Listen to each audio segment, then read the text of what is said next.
In the criminal justice system, sexually based offenses are considered especially heinous.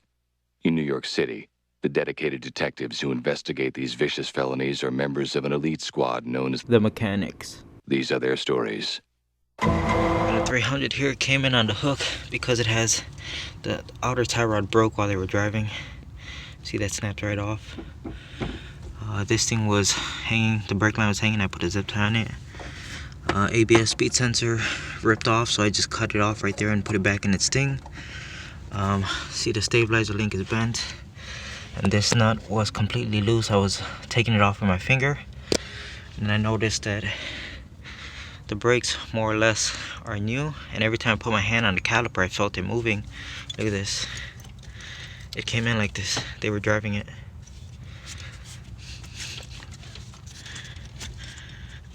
I think the least of the problems is that the outer tie rod broke. They brought me an outer tie rod, but as you can see, it also needs a inner tie rod. And it's late, it's like 9 p.m. As you can see the car. So for the time being, I'm gonna go ahead and slap this outer tie rod if it's even possible. And the owner wants to drive it home slowly.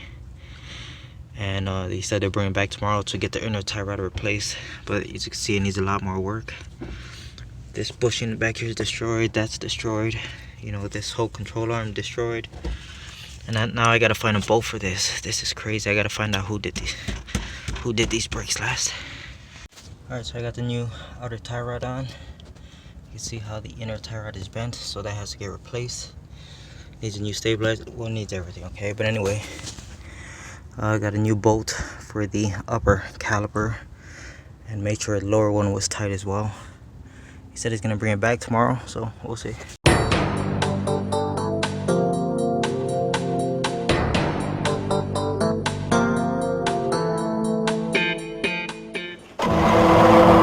Guess what? It got towed in again today. You can see the damage is much worse now. So here's what happened. That night I put a outer tie rod on it, but his inner tie rod was bent, and I told him bring it back to get that inner tie rod fixed as soon as possible. And he said, okay, I'll come back tomorrow. He never came back. It's been 3 weeks. He's been driving, and this is what happened, okay? The first thing to go was the tire.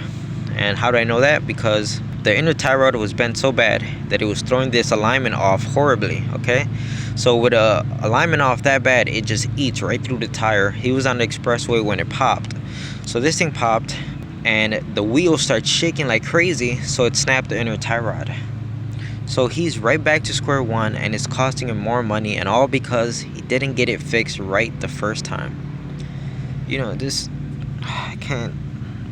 You know, I contacted him several times about replacing this inner tie rod, and he kept pushing it off. Oh, I don't got a ride. I got no one to drop off the car. My girlfriend can't bring it over, or whatever excuse he could come up with. And look where we're at. Wheel off, as you can see. And there goes the new outer tie rod. Get this camera. There was a new outer tie rod we just put on it. As you can see, the inner tie rod is the one that snapped this time. So the owner just went to AutoZone right now. We're gonna put a new inner and outer tie rod on it, and both of these arms are destroyed. These lower control arms. I know that's a lower control arm. This is called something else, but whatever. He told me to go ahead and order these off of Rock Auto, so I'm gonna order the lower control arms and also this bent stabilizer link. You can see it right here, bent. So he said to order that as well. So I got the old outer tie rod off and the inner tie rod, as you can see. So what I'm going to do is, I'm still waiting on new parts to come in, so we'll go ahead and slap those on, and it's gonna get the spare wheel put on the car for now. I'm gonna make sure to put air in it. I'm gonna try to get the alignment as close as I can to where it should be using a measuring tape. So I think I might end up taking the rear wheel off of the car and putting it here up front just so I can measure, because I can't measure using the spare tire because the tires aren't the same width and the pattern's not the same, and I just won't get accurate measurements. So this is the lower control arm. I'm just gonna go ahead and pull.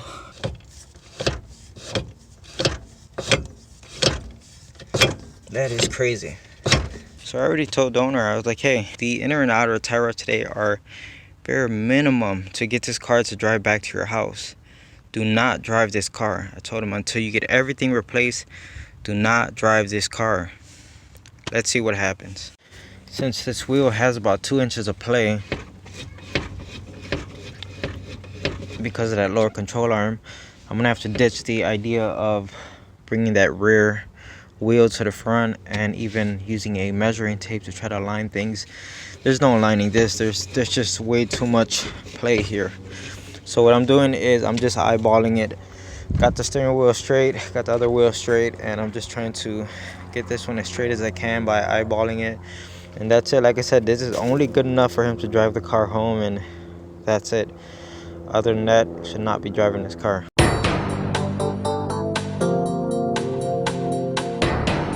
I had someone ask me about this tool that my friend gave me. I showed it off quickly in one of my previous videos, but just kind of brushed right over it. But it's this, basically an air jack.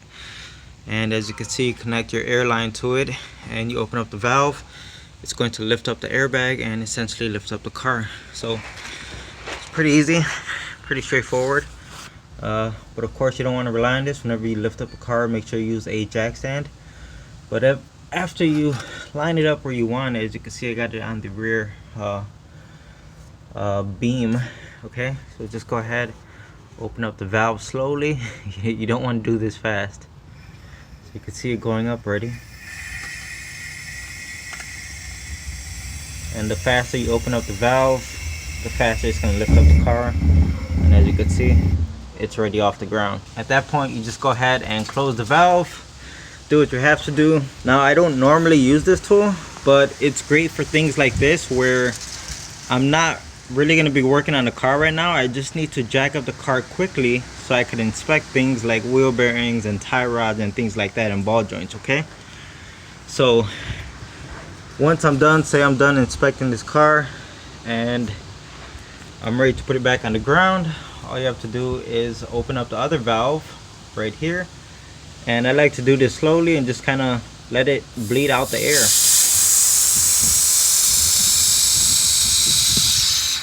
And there it goes.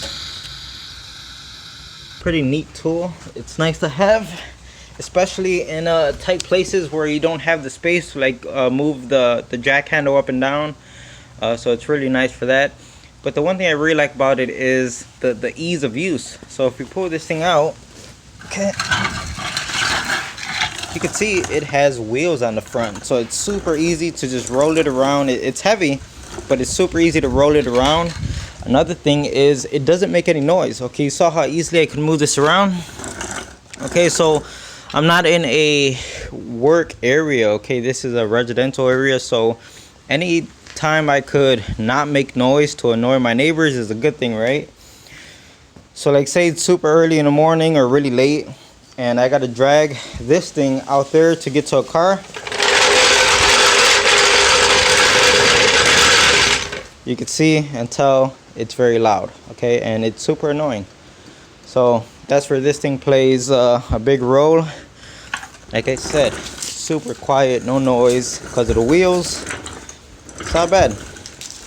The biggest downside to me is that it's tethered. You always got to be connected to an airline, whereas this, obviously, you can take it anywhere you want. So I just thought I'd show you guys a little bit more about it since someone was asking me about it. Just want to say happy Halloween to everyone. Today is Halloween, and I have a spooky car for you. Spoiler alert, it's a Pontiac. Got a Pontiac G6 here. Came here for front brakes. Look at that. So you can imagine it sounds horrible. I asked them over the phone, is it going to need rotors? They said no. So they came here expecting me to pad slap it, and I just laughed at them. I'm not going to put pads on this. I told them go get rotors or I'm not doing it. So they just left to go get a set of rotors because you don't want to put pads on this thing. Come on now. Anyway, I'm still using my little air jack here. So let's go ahead and lift up the car.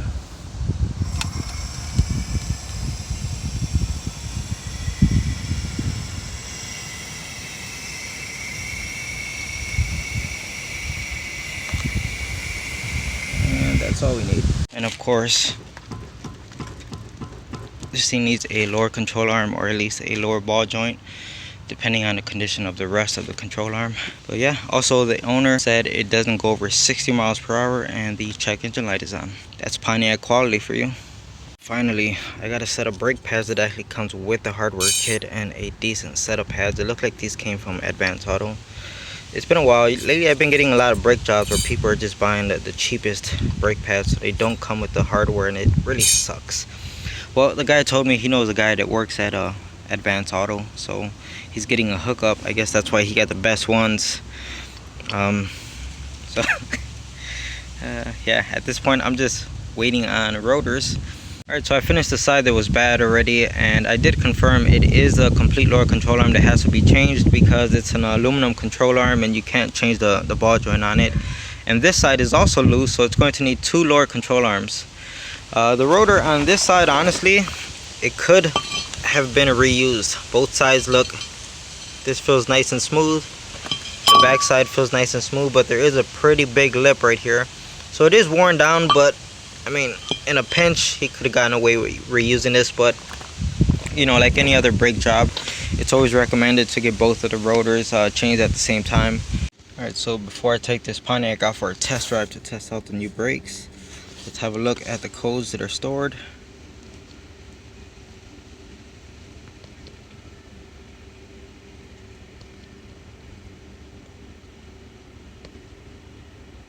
And at the moment, the engine kind of feels like it's misfiring a little bit.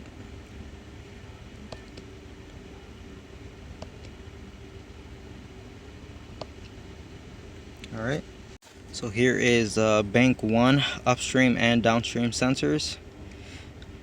I'm going to hit the accelerator pedal a little bit.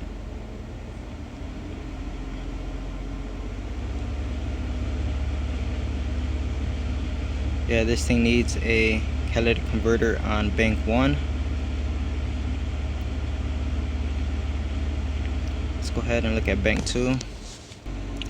Bank 2 seems to be okay as far as the catalytic converter. This piece of crap has all kinds of suspension problems. Sounds horrible. Brake pedal doesn't feel that great either. I mean, there's no noise or anything, but the brake pedal just feels like it needs a lot of pressure to stop this car. I don't doubt that it needs rear brakes and a brake fluid flush. That's probably what's going on here. But I mean, as far as the pads and the rotors, there's no noise and it's stopping, so I'm not concerned with the job I did, but clearly the car needs a lot more work. That's how I dispose of the bodies.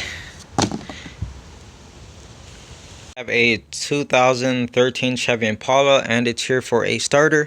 As you can see, I've already removed the old starter and here goes the new one, which it's just a salvage yard starter. And honestly, the one that came off the car looks like it's in better condition. But here's the thing, her car is randomly or intermittently no cranking. It's a no crank, okay? I did not tell her the car needs a starter because honestly I couldn't make heads or tails of what's going on here.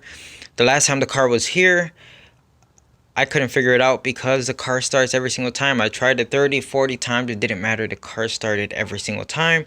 But they said it acts up on them. And whenever it won't start, they said if they get a jump, the car starts. So that would lead you down the path of there's got to be something with the power source, right? Well, they've taken it to like 3 different auto parts stores. And everyone says that the battery is fine. I tested the battery and the battery seems like it's okay. So when I told them I couldn't make heads or tails of what's going on here because it's not acting up while it's here, they took it somewhere else and someone said it's got to be the starter. So they are paying me to just slap a starter on it. Now, I wasn't convinced that the starter is bad, so I decided to do a quick relative compression test on this engine. And we could get a good look at the starter by doing a test like this. We look at the waveform, and if we see any dropouts, that could be like dead spots on a commutator, right? And if the motor were to stop on one of those dead spots, that's what leads to an occasional no crank. And that's when you see someone hitting a starter to get it to start up again. And that's because it just happened to land on one of those dead spots, if that makes sense. But as you can see from this waveform of that starter motor, it's perfectly fine. It looks fine. This is why I was like, I think I'm changing the starter for nothing, but it's what they want me to do. My opinion is, if you're going to go through all this trouble, to change a part, why not just put a new part on it? You know, if it's driving you crazy and you're just throwing parts at the car, as you can see, they already threw a salvage yard alternator at the car, thinking that was the issue, and no, it didn't fix the problem. But going through all this trouble to change the starter, and they're putting on a salvage yard part that looks like it's in worse condition than the one that came off the car. But who am I to judge, right? Only God can judge me. New starter is installed, everything's connected. Let's see if the car starts, because it is possible to get a salvage yard starter that just straight up doesn't work. Honestly, every time I crank this car over the battery, or it just feels weak.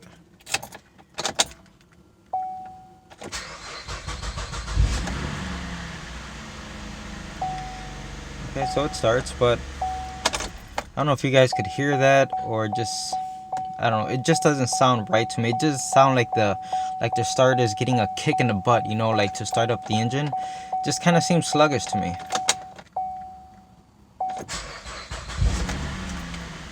Yeah, honestly, for me, I would just replace the battery. I don't care how many different places said the battery is fine. You know, at this point, they've already put a alternator and a starter on it. Honestly, I would have just started with the battery, because it looks old anyway.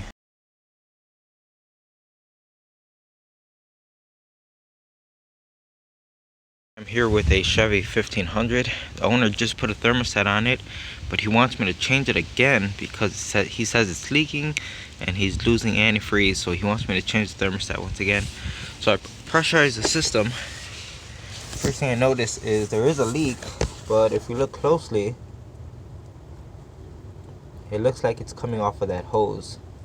So I'm gonna go ahead and check the clamp, and if the clamp is tight, I'm gonna suggest it needs a new hose. Alright, so the clamp was tight, but I noticed that if you just give it a little bit more of a turn, it actually slows down the dripping, but it never really stops. The biggest issue here is watch what happens when I loosen the clamp just a little bit. Okay.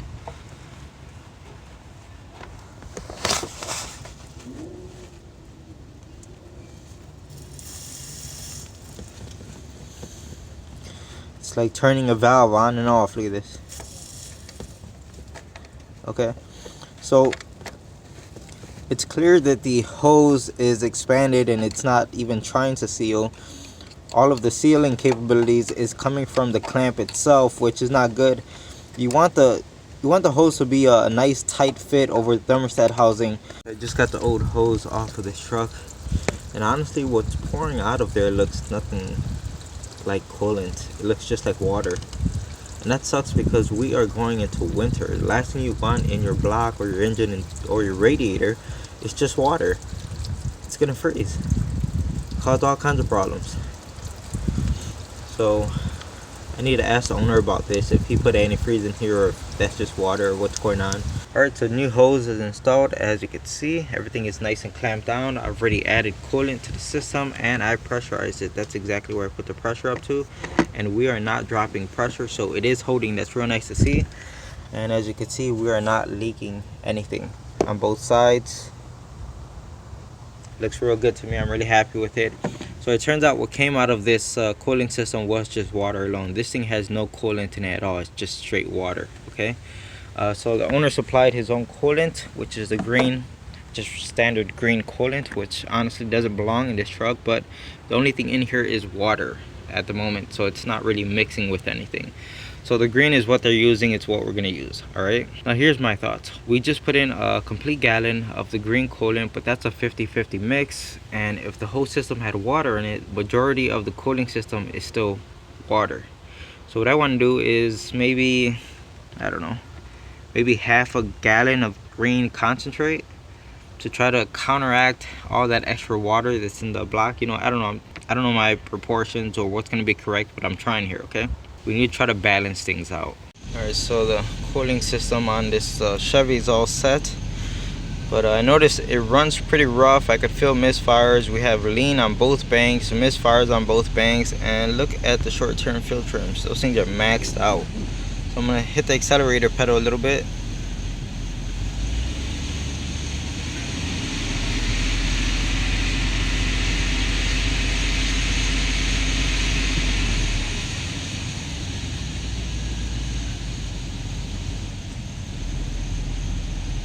Yep, this truck has a massive vacuum leak somewhere. Hey, but they only want to take care of the cooling system. Acura, I think it's a TSI, I don't know what the heck it is, but it just got towed in. It's a no crank. Owner thinks it's a starter, but he hasn't bought one yet. First thing I did is check battery voltage, and here at the battery we have 8 volts. That's not good. We can't start off with that. Second of all, look at all the corrosion on the battery post here. Alright, so I'm gonna go ahead and get my jump starter, and then we'll go from there. Guys, so you're not gonna believe this, but the car just started with my jump starter on it. Let's try it again. There it goes. My battery is kind of weak on my jump starter, but it just started up. This car has a bad battery. It got towed in for such a stupid problem. I'm gonna go ahead, disconnect the battery, clean up the battery post, and tell the owner it needs a new battery. Alright, so I've disconnected the battery leads, and I cleaned off the post decent enough. Okay, put my battery tester on here. This thing has 725 cold cranking amps, so it's what I put in the battery tester, and I've tried this test 3 times already, and we keep getting 0 cold cranking amps. So that's pretty crazy. This battery is completely spanked.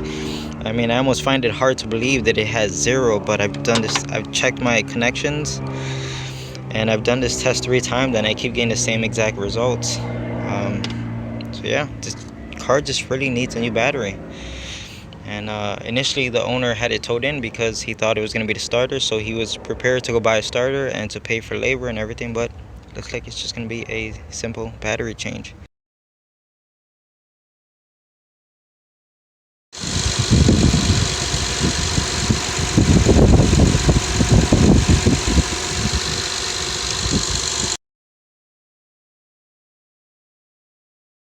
Alright, so I got this Toyota Avalon back in the garage for some minor work and things like that.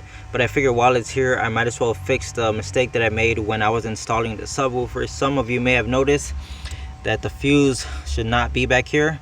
I had it right here on the side of the box, and the reason why that's a bad idea, which I didn't even think about it until some people pointed it out to me, but it's a bad idea because if let's just say this power wire somehow gets grounded and it has to blow this fuse, okay, that's fine, it blew the fuse, right?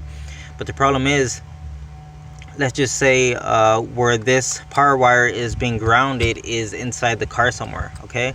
It'll blow the fuse, but from this point of the fuse all the way up to the front of the car, the battery, that wire is still going to be live. So I hope that makes sense. You want to put this fuse as close as you can to the battery, so if it ever does blow the fuse, there won't be a live power wire just hanging around in the car. And you know, once someone pointed it out to me, I was like, oh yeah, of course, stupid me, you know, that makes perfect sense. So I've already gone ahead and started fixing this problem.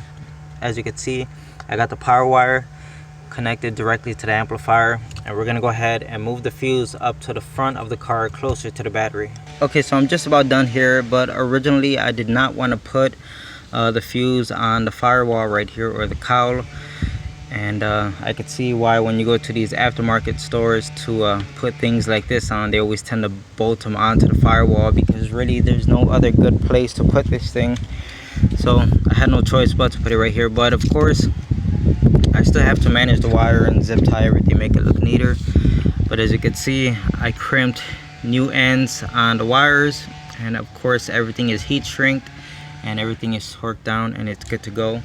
So all I have to do is zip tie this wire so it looks neat and it's not in the way of anything, and go ahead and connect this side to the positive post on a battery, and that'll be it for this one. I'm walking towards the infamous Impala. It's been sitting here ever since the last time I touched it, so it's been sitting for quite a while, and it's actually got a tow sticker on it because it's been sitting. Okay, so if they don't move it, it's gonna get towed. I talked to the owner. She wants me to help her drive it back to her place so that it could stay over there.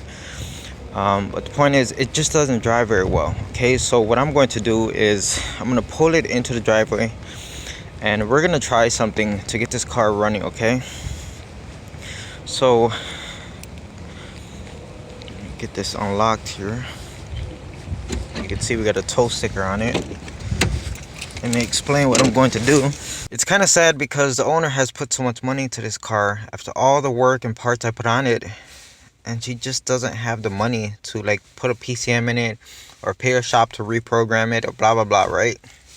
I think the best quote she got was $600 for a used PCM and programming it, which apparently she doesn't have the money. So I feel bad because the car has literally been sitting outside here since I worked on it. It's been here for months already. I'm gonna try something to at least get the car drivable decent so that when I go to take it to her house, it's not constantly turning off on me and giving me problems, okay? So anyway, we know that the 5-volt reference 1 feeds a few different things, right? It feeds like the AC pressure switch, right? It feeds the oil pressure sensor, the map sensor, and there might be one other item I can't remember.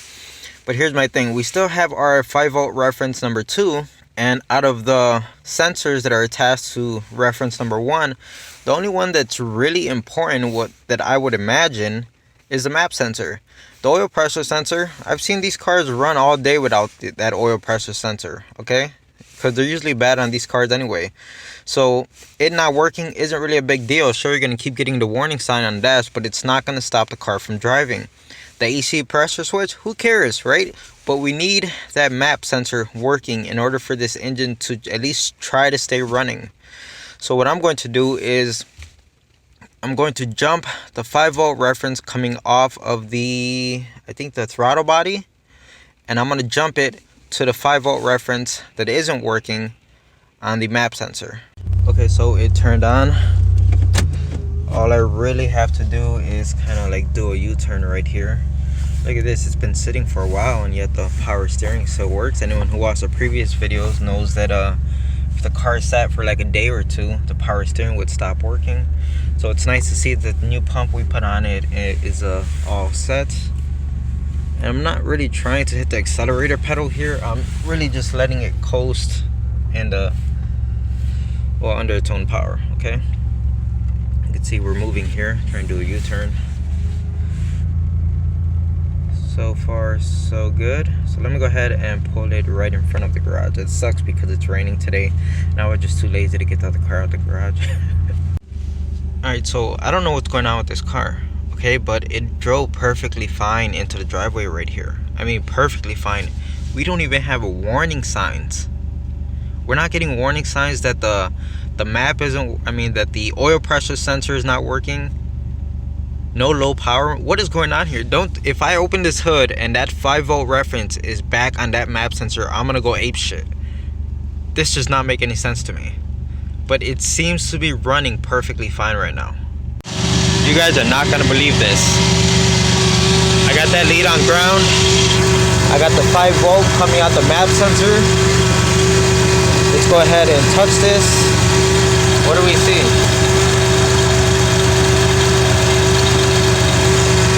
We got our 5-volt reference. What the hell? Are you kidding me?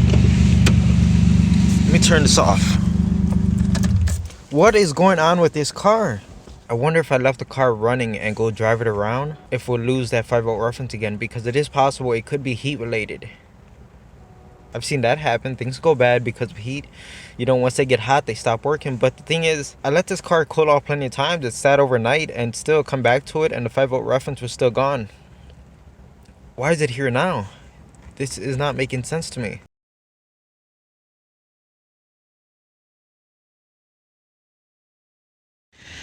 So that's the update on this Impala for anyone who was wondering. Honestly, without getting into too much detail, the owner who owns this car has been paying her stepmother in payments, and her stepmother is the one that paid me in full. So basically, she's tired of putting up the money for this car to get all the repairs and parts into it that I was doing. Now she's trying to get her money back from her stepdaughter. And her stepdaughter is saying she doesn't have the extra $600 to put into the PCM, and she's still trying to catch up on the payments of paying off all the work I've already done to her stepmother, if that makes any sense. I know it sounds confusing. But basically, you could see how this car potentially could end up just sitting for a long time, because if she doesn't have the $600 to pay a shop to put a used PCM in and program it, well, she already doesn't have the money to pay off her mom of the debt she's already in for paying me to do all the work I've already done. So this car may be sitting for a while. It's sad, but it is what it is. Okay, so it's a few hours later. You see it's dark outside already, and this thing is back to running like shit. I'm assuming we lost the 5-volt reference again. Yeah, I'm done with this. Yeah, I'm just gonna try to drop it off to the owner. There's gonna be a struggle with it constantly turning off like this.